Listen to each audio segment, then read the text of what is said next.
jour notre matière intitulée méthodologie, c'est-à-dire, ou bien pour coude, recherche 311. Recherche. Parmi le titre lui-même, c'est-à-dire notre matière est basée sur la recherche. Le prof sera un guide pour les étudiants. Les étudiants ont le corpus, ont le travail, c'est pourquoi notre matière s'est basée ou bien est basée sur la recherche. Ainsi, c'est la méthodologie. Qu'est-ce qu'on entend par méthodologie? Méthode. Méthode. Qu'est-ce qu'on entend par méthode? Essaye de participer avec moi. Méthode. Qu'est-ce qu'on entend par méthode? Mustafa, qu'est-ce qu'on entend par méthode? Méthode, c'est quoi?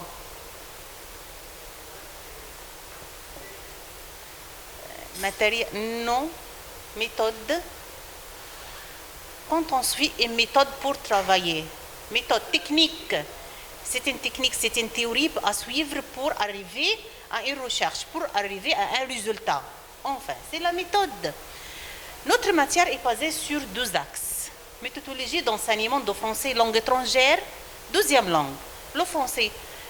Vous êtes maintenant à la faculté des langues et de traduction. Peut-être, vous devez un prof, un enseignant. Qu'est-ce que vous devez faire? Notre matière vous enseigne comment être un bon prof à travers la méthodologie de FLE. FLE, c'est-à-dire français, langue étrangère. D'accord? Dans ce cas-là, est basé sur le côté théorique. Moi, je vais donner une méthode, une technique, comment suivre cette étape pour faire une recherche, pour préparer une leçon. Comment préparer une leçon, soit vocabulaire, soit grammaire, soit lecture. Voilà. C'est clair? Bien, je répète.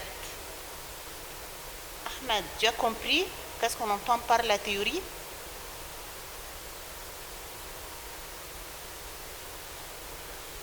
Le côté théorique, les nazariya, بديك الميثود بتاعها à suivre, une méthode à suivre pour préparer une leçon. C'est ça. Ensuite, on a le côté pratique de votre rôle. Maintenant, vous êtes un étudiant, il faut préparer une leçon. Il faut faire une recherche. C'est pourquoi c'est votre rôle dans notre matière. Notre matière est basée sur l'étudiant et non pas sur le prof. Moi, je suis le guide.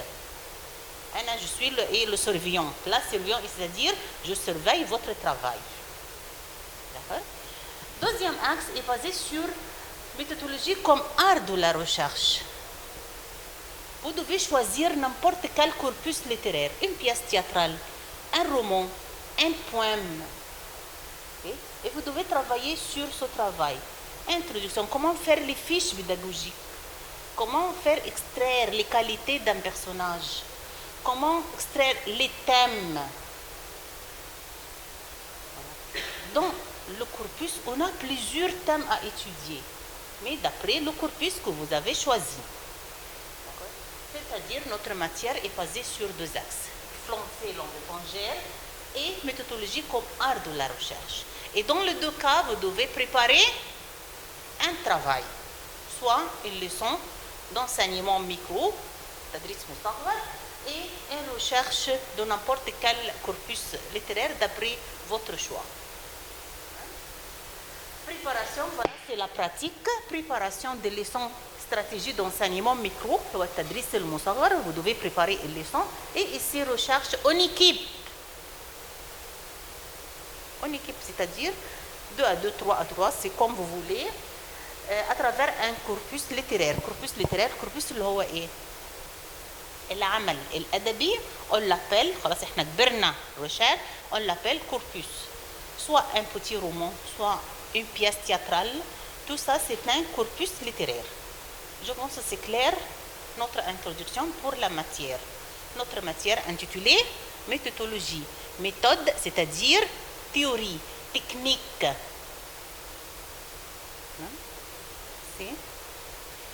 La méthode, c'est l'art de la recherche. C'est-à-dire les étudiants doivent travailler, doivent participer. On ne reste pas comme ça. Attends. Les méthodes d'enseignement, apprentissage de français, langue étrangère, hier et aujourd'hui. Vous avez compris le titre? C'est un titre plus vaste. Les méthodes d'enseignement, d'apprentissage de français langue étrangère. Ce sont les fondements, ce sont les principes pour savoir qu'est-ce qu'on entend par langue étrangère. Il y en a une langue étrangère.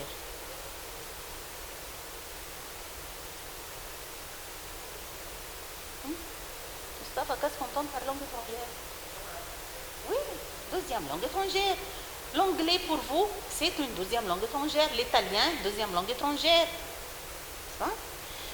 Quelqu'un peut lire? Quelqu'un peut lire? Quelqu'un peut lire?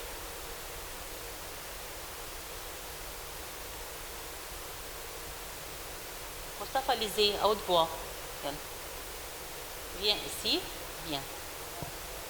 Ok. C'est pour la voix.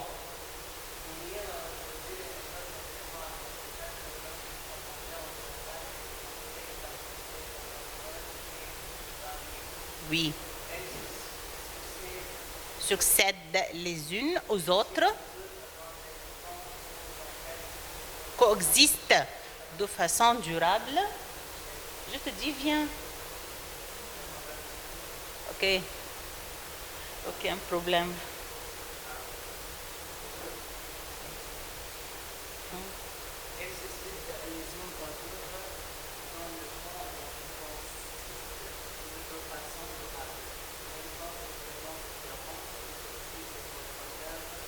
Éducateurs les uns que les autres.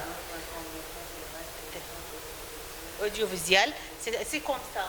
Ok, moi j'ai préparé, je fais la leçon sur l'ordinateur audiovisuel. Vous devez écouter et regarder. Audio, c'est-à-dire écouter. Visuel, c'est-à-dire regarder et voir les méthodes. Méthode communicative. Comme nous allons travailler ensemble en équipe, c'est une méthode communicative, c'est-à-dire les uns travaillent avec les autres. Interactionnel, extra. Oui.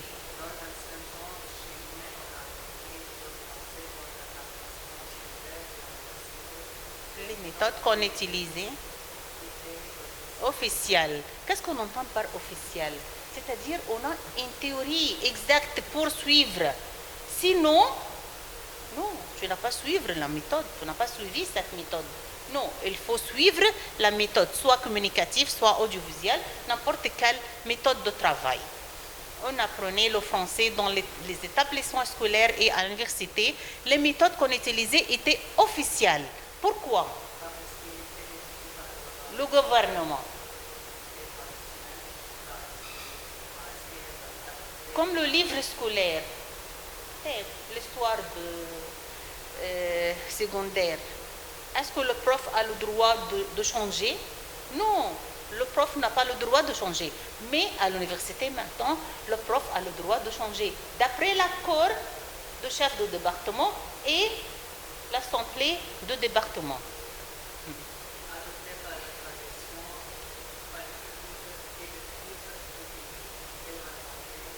Un besoin. Quel est le besoin de travailler d'après cette méthode? C'est la réussite scolaire. Enfin, il faut réussir.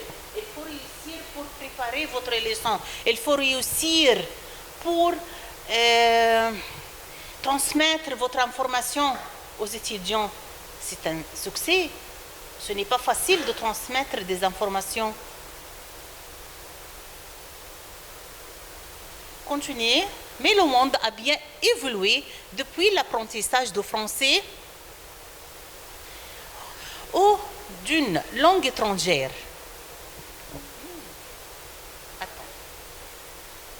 Différentes couches sociales ont besoin maintenant de connaître ou de bien maîtriser une langue étrangère dans leur promotion professionnelle, c'est-à-dire dans leur travail. Chacun a le droit de changer, d'évoluer, d'enrichir, d'améliorer sa profession. Chacun a le droit d'améliorer sa profession pour être expert dans son domaine. Ensuite, on est arrivé à constater que chaque méthode devrait répondre à un type de besoin défini, viser un objectif précis, servir un public déterminé. Par exemple, notre matière est visée pour les étudiants. Quel genre des étudiants? Les étudiants qui vont être diplômés.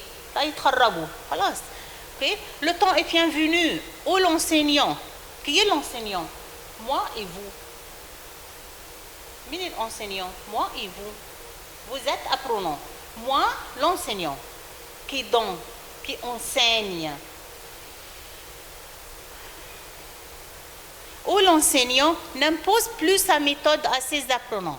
Par contre, ce sont les apprenants qui choisissent la méthode qui convient à leurs besoins. C'est-à-dire, vous devez apprendre le vocabulaire. Qu'est-ce que vous voulez faire? C'est votre choix. C'est-à-dire, les apprenants qui vont choisir la méthode qui lui convient et qui répond à son besoin.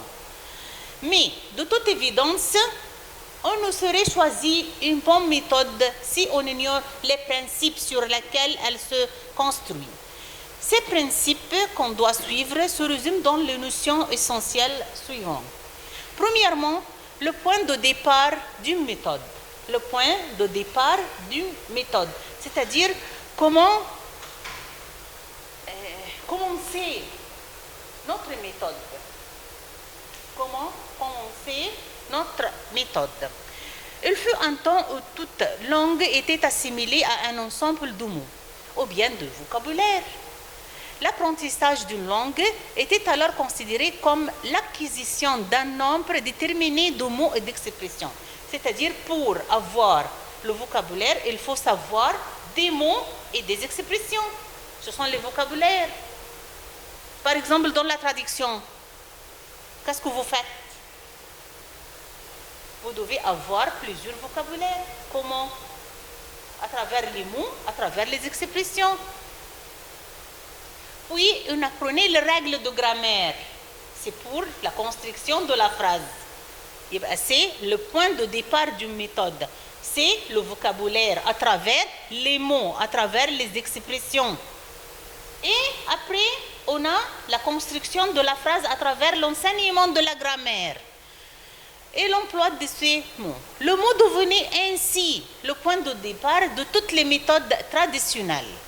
Celles-ci se construisaient sur les centres d'intérêt et les règles de grammaire. Par exemple, dans les écoles, le collège, les lycées. Les lycées, c'est quoi les lycées? Ce sont les écoles secondaires.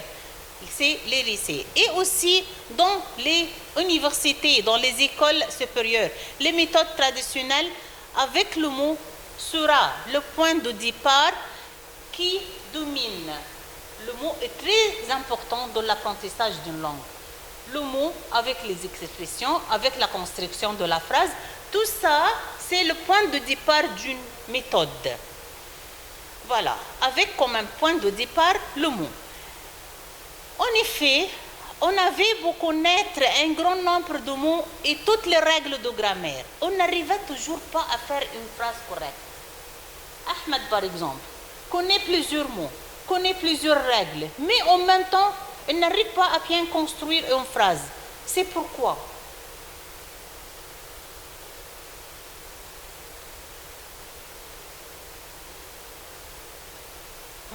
Pourquoi, Ahmed? Tu connais plusieurs mots, tu connais plusieurs expressions et en même temps tu connais les règles de la grammaire et tu n'arrives pas à faire une phrase. C'est difficile pour toi. Et c'est pourquoi avec les méthodes audio-orales et audiovisuelles des années 60 et des années 70, on a appris le modèle de la phrase. Non pas seulement à travers les mots ou bien à travers l'expression, à travers le vocabulaire. Non, c'est ainsi à travers la phrase comme un point de départ. On commence par le mot, expression, vocabulaire, règles de grammaire, afin de construire une phrase. Quel est le point de départ premièrement pour les méthodes traditionnelles? C'est le mot et après l'expression et après le vocabulaire, après les règles de la grammaire. Après tout ça, on a certains étudiants qui n'arrivent pas à construire des phrases. C'est pourquoi on a recours à la phrase. Il faut apprendre la construction de la phrase comme un point de départ pour une méthode. c'était apprendre à répéter certains types de phrases toutes faites. Par exemple, à travers l'interrogation. Quand on dit « Dina, vous êtes là ?» à travers l'intonation, c'est une question, c'est une phrase interrogative. Voilà. C'est-à-dire à travers l'audio oral et l'audiovisuel, on apprend certaines phrases pour apprendre la langue, pour apprendre la construction de la phrase, pour savoir et méthodologie comme point de départ pour les apprenants. À la fin des années 60, on a constaté que le modèle de phrases répétées n'aidait pas non plus les apprenants à bien communiquer. Comment? Les apprenants savent des mots, les apprenants savent des vocabulaires, les apprenants savent comment faire une phrase à travers la grammaire, à travers les règles de la grammaire. Et en même temps, on n'arrive pas à bien communiquer. C'est pourquoi, car parler ou écrire, ce n'est pas répéter quelque chose de déjà. Tu possèdes la langue, mais dans les communications, dans les situations réelles, tu n'arrives pas à communiquer avec les autres.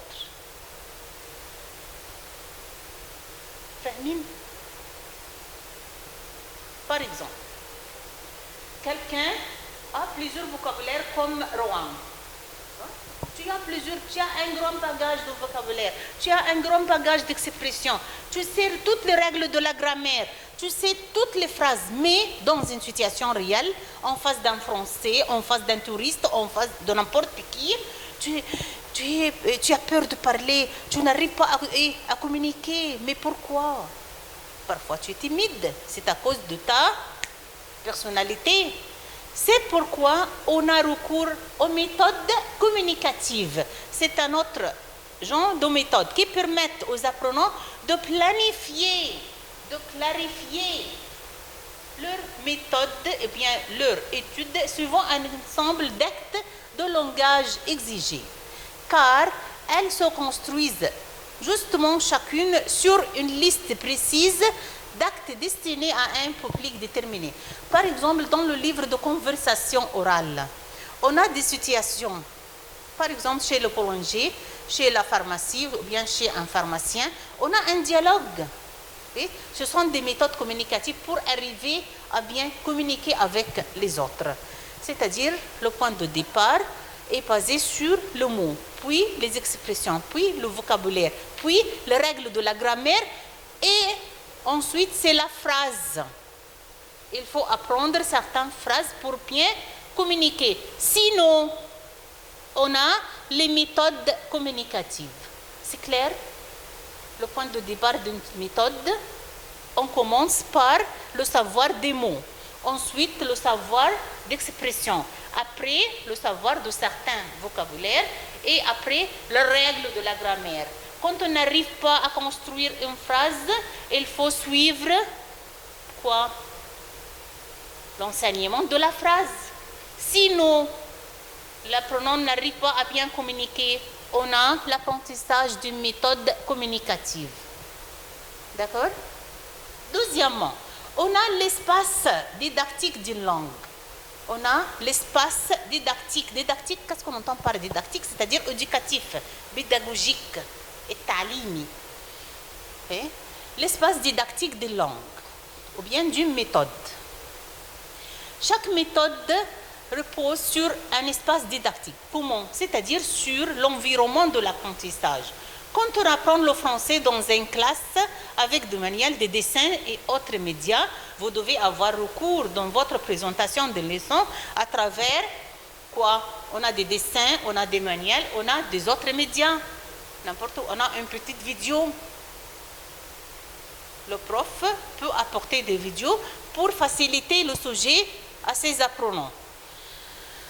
Quand on apprend le français dans une classe avec des manuels, des dessins, des autres médias, on se trouve dans un espace de fiction où tout acte langue doit être imaginaire. Tout montre, par exemple, une photo de poisson, samaka. L'enfant sait d'accord que c'est un poisson. On a un monde de fiction. Imagination, travail dans sa tête. De cette façon, il ne plie jamais que c'est un poisson, c'est son image, et le mot poisson reste dans son cerveau et dans sa mémoire. Voilà, c'est le deuxième point de départ, l'espace didactique de méthode, à travers les dessins, à travers les autres médias. C'est un monde de fiction ou bien un monde imaginaire. Mais quand on apprend le français dans les conversations réelles, avec des Français de Paris, on se trouve dans un espace authentique. Un espace réel, une situation réelle, authentique. Tu es en face d'un Français, qu'est-ce que vous devez faire? Il faut parler, il faut communiquer. On se trouve dans un espace authentique. Et on sera de même quand on lit un livre français, un journal français, quand on écoute Radio Française Internationale, RFI, c'est-à-dire Radio Française Internationale, et quand on regarde une chaîne de télévision francophone. Tout ça, c'est une méthode didactique, pédagogique, authentique. On a, dans ce genre de méthode, ou bien l'espace didactique, on a deux genres, fiction et réel. Fiction et authentique. Comment? Fiction à travers l'image, à travers le son. Mais quand on face d'un français, quand on est dans une situation réelle, dans une situation authentique, voilà, c'est le deuxième genre de méthode didactique. Troisièmement, l'utilisation des technologies nouvelles. Quelles sont les technologies modernes? On a l'ordinateur, on a les dictionnaires sur Internet, on a les dictionnaires unis comme Google, Reverso, on a les dictionnaires de la Russe sur l'Internet, dictionnaires des synonymes. Tout ça, ce sont des informations de technologies modernes. Maintenant, on peut préparer la leçon sur l'ordinateur et non pas sur une forme de papier comme ça. L'apprentissage de français évolue rapidement en fonction de progrès technologiques. La technologie aide à l'apprentissage d'une langue. 20 ans auparavant, une radiocassette. Ah oui, quelle cassette, il faut écouter. Mais maintenant, on a la méthode. Vous pouvez écouter et vous pouvez regarder et lire en même temps. Faisait la joie des enseignants et des apprenants. À l'heure actuelle, l'apprentissage ne connaît plus de limites avec les dernières réalisations télématiques. En effet, les courriers électroniques, les mails, c'est très rapide. Les dernières réalisations télématiques, en effet, les courriers électroniques, l'Internet, les antennes paraboliques sont là pour servir les apprenants dans la réalisation de n'importe quelle tâche de communication. Tout ça, vous êtes à bien communiquer avec les autres apprenants. L'utilisation des technologies nouvelles, c'est-à-dire l'Internet, l'email, quoi encore? Quel genre de technologie moderne? L'ordinateur, c'est une merveille. Mais pour tout dire, la réussite de chacun n'en dépendra que très peu. Ce qui fait l'affaire de l'apprentissage de langue étrangère, en l'occurrence le français, c'est une bonne motivation, faute de quoi on n'aboutira à rien. C'est-à-dire, on a le point de départ, on a ensuite, après le point de départ, le mot, l'expression, le vocabulaire et après la phrase, et enfin la méthode communicative. Après, on a l'espace didactique d'une méthode à travers deux axes, imaginaire et authentique. Et ensuite, la création des technologies modernes. Voilà, ce sont les principes de l'enseignement d'une langue. Maintenant, quelles sont les stratégies de l'enseignement des langues vivantes? Les français langue étrangère, FLE. Français langue étrangère, les FLE. L'étudiant ou bien l'apprenant, si vous, doit être au cœur de l'apprentissage. Il faut être au cœur de l'apprentissage, c'est-à-dire vous devez être au courant de toutes les méthodes de l'enseignement. Deuxièmement, l'enseignant doit guider l'apprenant dans son questionnement, fournir un support constant et évaluer de façon conséquente. C'est-à-dire, quand vous allez préparer la leçon, je serai le guide, je vais donner des informations, je vous conseille comment préparer la leçon. Vous devez suivre la méthode, soit l'enseignement du vocabulaire, soit l'enseignement de la lecture, soit l'enseignement de la grammaire. Voici maintenant quelques stratégies que tout enseignant pourrait pratiquer dans sa classe. Il faut mettre en tête, il faut préparer, ce sont certaines stratégies qu'on peut suivre dans n'importe quelle classe. On a l'entrevue. Qu'est-ce qu'on entend par entrevue? Entrevue. Imaginez un dialogue. Une entrevue est une conversation ou un dialogue afin de simuler la réalité. Quel est l'événement le plus célèbre de l'événement actuel? Par exemple, est-ce qu'on a un sport maintenant? Est-ce qu'on a n'importe quel événement? Par exemple, la Coupe du Monde, qu'est-ce que c'est l'Island? Okay?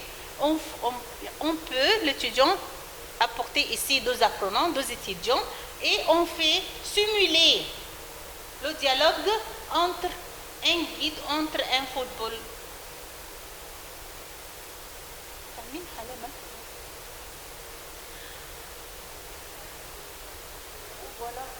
Voilà, interview. L'étude du cas. Un problème concret est choisi et étudié par les apprenants à travers un appel au jeu de rôle afin de comprendre facilement le problème et de dominer ou bien déterminer des solutions possibles. Moi, je vais vous proposer n'importe quel problème. La circulation. Okay. C'est un problème. Okay. Un prof qui a une voix très basse. Qu'est-ce que vous voulez faire? C'est un problème. Il faut trouver une solution enfin. C'était une étude de cas. Vous devez avoir un problème et il faut trouver une solution pour ce problème. Troisièmement, les exercices en petits groupes. Les exercices, c'est pour préparer une leçon. Il faut donner plusieurs exercices. Pourquoi les apprenants font des exercices et des révisions afin de consolider leurs connaissances? Les exercices fortifient la connaissance des étudiants. Après, l'exposé. Qu'est-ce qu'on entend par l'exposé? La présentation de votre travail. L'exposé, l'exposé est une présentation orale de l'information au cours de laquelle les apprenants doivent prendre des notes. Chacun de vous doit présenter son exposé ici, à travers une leçon bien préparée, Inch'Allah, dans la semaine prochaine. Il faut préparer une leçon et il faut la présenter dans un exposé oral. Numéro 5, l'improvisation. Improvisation, يعني ايه؟ أصلا بالعربي. إيه؟ تطوير؟ Non, évolution, تطوير. Improvisation, c'est un procédé qui aide les apprenants à réaliser des expériences, à faire des créations. Improvisation, اقتباس. C'est adaptation, improviser. Par exemple, le film de Le Prince de la Vengeance بالعربي, okay? C'est une improvisation, c'est une adaptation d'un roman, Le Comte de Monte Cristo. Okay? C'est une improvisation, voilà. L'improvisation, c'est un procédé qui aide les apprenants à réaliser les expériences et à faire des créations. هو عارف اللي فات وبيحاول يعمل إبداع création. يخلق شيء جديد. La recherche. La recherche, c'est une méthode d'enquête, c'est-à-dire recherche, qui permet aux apprenants de réunir, choisir, organiser, présenter de l'information afin d'approfondir leurs connaissances et leur capacité à effectuer de nouveaux apprentissages. Il faut répéter cette partie, il faut répéter les stratégies. Okay? Les stratégies, attends, il faut répéter les stratégies d'enseignement de langue vivante parce que c'est très important pour la préparation de votre leçon. Combien de stratégies? Ça fait combien? Combien de stratégies? Entrevue, étude de cas, exposé, recherche, exercice. Ça fait? Dites, pourquoi tu as peur? 6. Ce sont 6 stratégies pour l'enseignement de français langue étrangère. Lesquelles? Quelles sont les stratégies? Premièrement, on a l'entrevue. Vous avez bien compris qu'est-ce qu'on entend par entrevue? C'est un dialogue. Imaginez, c'est un dialogue, oui, entre deux apprenants pour simuler la réalité, pour jouer la réalité. C'est pour l'entrevue. Et l'étude de cas, c'est un problème proposé et il faut trouver une solution pour ce problème. Troisièmement, exercice. Les exercices aident à faciliter les leçons pour les apprenants. Quatrièmement, l'exposé. L'exposé, vous devez présenter votre exposé la semaine prochaine. Inch'Allah. Cinquièmement, l'improvisation. Et enfin, c'est la recherche. Quel est le rôle de prof, d'enseignant? L'enseignant, il faut encourager l'étudiant. Pourquoi il faut encourager l'étudiant? Parce qu'il est le noyau de l'enseignement. Quel est le noyau de l'enseignement? Noyau. Quel est le noyau de l'enseignement? Et la base. Et l'essentiel. C'est la chose la plus importante. Si on n'a pas des étudiants, est-ce que je peux enseigner? Certainement pas. لو ما فيش طلبة هقدر أعلم؟ لا. C'est pourquoi l'étudiant est l'élément le plus essentiel dans l'art de l'apprentissage, dans l'enseignement. C'est clair? Ce sont les 6 stratégies pour l'enseignement de français langue étrangère. Je pense que c'est clair maintenant. Passez maintenant, on a la première méthode pour l'enseignement de vocabulaire. Le point de départ. Comment enseigner un vocabulaire? D'accord? Le vocabulaire joue un rôle très important dans l'apprentissage et l'enseignement de la langue étrangère. Parce que ce sont le vocabulaire. Vocabulaire avec vocabulaire avec vocabulaire, il faut construire une phrase. Voilà. C'est pourquoi le vocabulaire joue un rôle très important dans l'apprentissage de n'importe quelle langue. Toutes les langues du monde maternelles ou étrangères, qu'est-ce qu'on entend par la langue maternelle? La langue principale qu'on est né, que votre mère parle, c'est la langue maternelle. Morte ou vivante comprennent des milliers de mots. Le vocabulaire représente la clé de voûte, c'est-à-dire le principe, l'essentiel. Elle est la base de toutes les autres disciplines, comme la lecture. D'après ce paragraphe, c'est l'importance du vocabulaire dans la construction, dans l'apprentissage de n'importe quelle langue. C'est tout. C'est clair? Le vocabulaire est très important dans l'apprentissage, dans l'enseignement de n'importe quelle langue, soit de deuxième langue étrangère. On peut distinguer deux sortes de vocabulaire. On a le vocabulaire actif et on a le vocabulaire passif.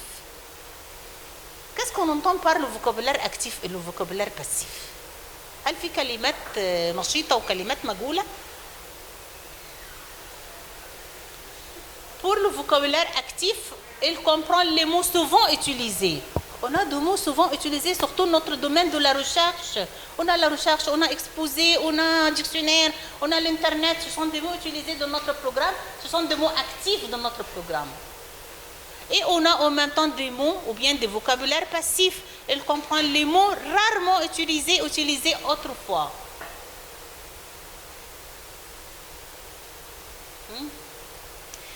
Il y a aussi le vocabulaire qu'on appelle le vocabulaire fondamental ou bien le vocabulaire de base. Ce vocabulaire comprend les mots qu'on utilise toujours dans la vie quotidienne. Ce sont des mots qu'on utilise le plus souvent. Ce sont des vocabulaires fondamentaux ou bien vocabulaires de base. Ce sont les mots les plus fréquents et les plus utilisés. Il y a une autre classification concernant le vocabulaire. Ce vocabulaire peut comprendre vocabulaire concret et vocabulaire abstrait. De tout ça, on comprend que le vocabulaire est très important, est un élément essentiel dans l'enseignement de français langue étrangère ou bien dans l'enseignement de n'importe quelle deuxième langue. Ensuite, on peut distinguer deux sortes de vocabulaire. On a le vocabulaire actif, on a le vocabulaire passif. Qu'est-ce qu'on entend par le vocabulaire actif? Voilà, ce sont les vocabulaires les plus utilisés. Et le vocabulaire passif, ce sont les vocabulaires rarement utilisés, ou bien utilisés autrefois. On a aussi le vocabulaire fondamental. Quels sont les vocabulaires fondamentaux? Ce sont le vocabulaire de toute la vie quotidienne qu'on utilise chaque jour. Ce sont le vocabulaire fondamental ou bien le vocabulaire de base. C'est clair maintenant pour le genre de vocabulaire? Alors, est-ce qu'on peut enseigner tous les mots de la langue? Est-ce qu'on peut enseigner tous les mots de la langue? Alors, c'est difficile. Comment? Moi, j'essaye de vous donner plusieurs vocabulaires pour un sujet. Par exemple, quand on a un dossier de la traduction, la lecture, il faut savoir presque tous les vocabulaires concernant ce dossier. Dans le domaine de la recherche, il faut apprendre tout le vocabulaire concerne le domaine de la recherche. Mais c'est difficile. Mais à travers la recherche dans un dictionnaire, à travers la recherche sur le net, on peut acquérir certains vocabulaires. Non. Est-ce qu'on peut enseigner tous les mots de la langue? Non. Pourquoi? Parce qu'on a ni à l'école, ni de temps, ni de moyens pour enseigner tous les mots d'une langue étrangère. Pour cela, il faut choisir quelques mots. Ce sont les mots les plus fréquents, les plus importants, les mots dont on a besoin tous les jours. Il faut apprendre certains mots qu'on utilise. Au début de la scolarité, on commence à enseigner le vocabulaire de base. D'année en année, on élargit ce vocabulaire. يعني ما جيش لحد لسه في سنة أولى وروح بس هنشتغل النهارده la mondialisation العولمة. Comment? C'est difficile. Il faut commencer la lecture, la classe, les profs, les devoirs, tout ça. Et enfin, quatrième année, on peut donner des sujets très vastes à travers des vocabulaires un peu compliqués, un peu difficiles.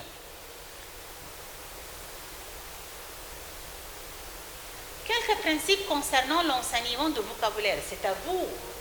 Il faut mettre en considération tous ces principes ou bien tous ces principes pour la préparation de votre leçon. Premièrement, il faut commencer à enseigner le vocabulaire de base.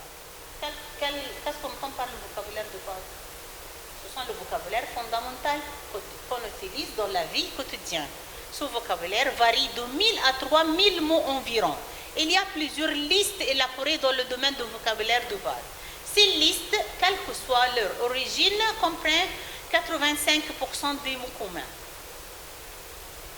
Premièrement, il faut apprendre aux étudiants le vocabulaire fondamental. Pourquoi? Pour savoir l'utiliser, pour apprendre à l'utiliser dans des communications, dans des situations réelles. Premièrement. Deuxièmement, il faut commencer d'abord par le vocabulaire concret qu'on peut toucher. Par exemple, on a robe, chemise, blouse, cravate, montre, orange, maison. Tout ça, on peut voir, on peut en même temps toucher. Le vocabulaire concret représente des choses et des objets qu'on peut voir ou toucher. Voilà. ما جيش واحد لسه صغنن بقول له ايه الحلم. Le rêve. Comment apprendre un rêve à un petit enfant? Comment? Mais quand on dit le lit, avant de dormir, il faut boire le lait. On a quelque chose de concret qu'on peut voir et on peut toucher. Cela aide les élèves à comprendre. En même temps, le maître n'est pas obligé d'avoir recours à la traduction. Comme nous allons voir, la traduction, c'est la dernière étape dans l'enseignement des langues. Il ne faut pas traduire, mais on a certains mécanismes pour traduire le mot. On a l'image, on a les gestes, on a tout ça, on va apprendre tout ça. Il ne faut jamais enseigner le mot isolé. Il faut mettre chaque mot nouveau dans une phrase, dans un petit contexte où on éclaircit le sens. C'est clair. Un mot, on doit mettre ce mot dans une phrase pour apprendre aux étudiants, aux élèves, la traduction, le sens de ce mot. On a jusqu'à maintenant 3 principes très très essentiels pour l'apprentissage, pour l'enseignement du vocabulaire. Premièrement, il faut commencer à enseigner le vocabulaire fondamental, c'est-à-dire le vocabulaire concret qu'on peut toucher et voir. Ensuite, il faut commencer, deuxièmement.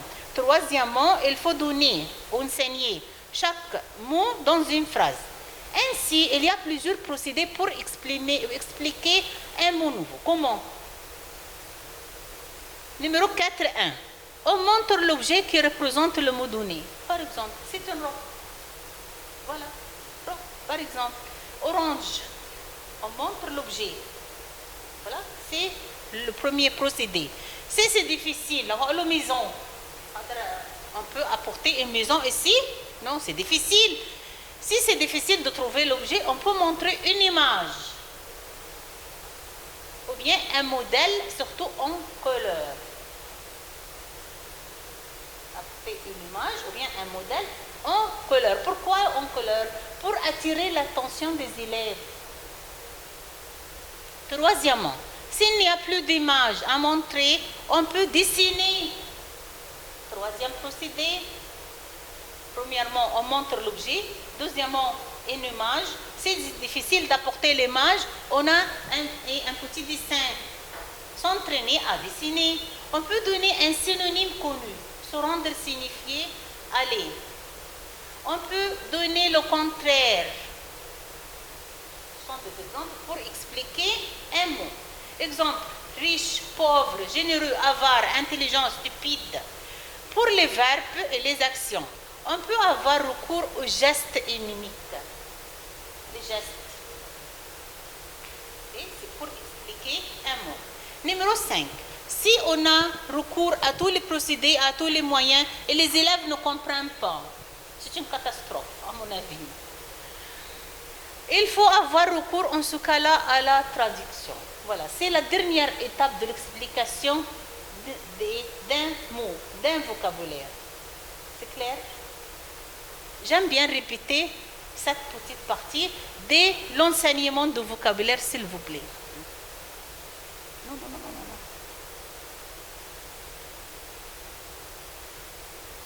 non. Non, les principes, oui, les principes.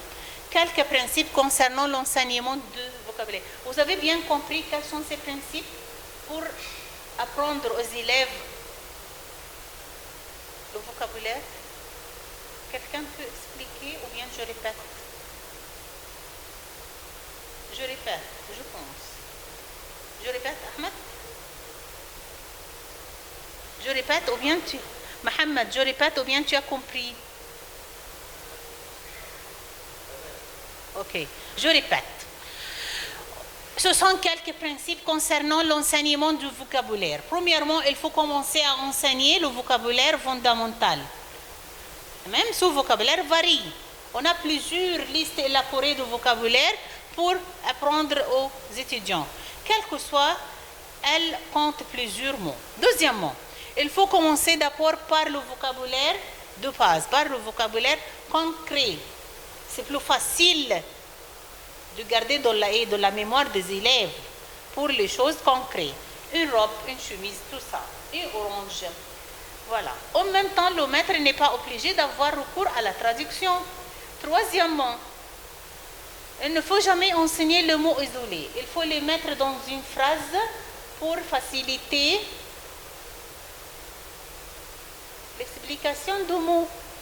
Numéro 4, il y a plusieurs procédés pour expliquer un mot nouveau. Premièrement, on montre l'objet qui représente le mot donné. Deuxièmement, si c'est difficile, on peut montrer une image ou un modèle, surtout en couleur. Non, en couleur. Troisièmement, s'il n'y a plus d'image, on peut dessiner. Si l'enseignant ne sait pas dessiner, il faut apprendre à dessiner. Voilà. S'entraîner, s'exercer à dessiner. On peut donner un synonyme connu. Se rendre signifie aller. On peut donner le contraire, soit un synonyme, soit un contraire. On peut donner en même temps comme riche, pauvre, généreux, avare, intelligent, stupide. Pour les verbes, quand on essaye d'expliquer un verbe aux élèves, qu'est-ce qu'il faut? Il faut avoir recours aux gestes et aux mimiques. Et enfin, si on a recours à tous les procédés, l'objet, l'image, le dessin, tout ça, et les élèves n'arrivent pas à comprendre ces mots, qu'est-ce qu'il faut? Il faut avoir recours à la traduction. C'est enfin. C'est pour l'enseignement de vocabulaire. C'est clair? Vraiment, c'est clair? Vous avez bien compris? C'est très intéressant pour préparer la leçon.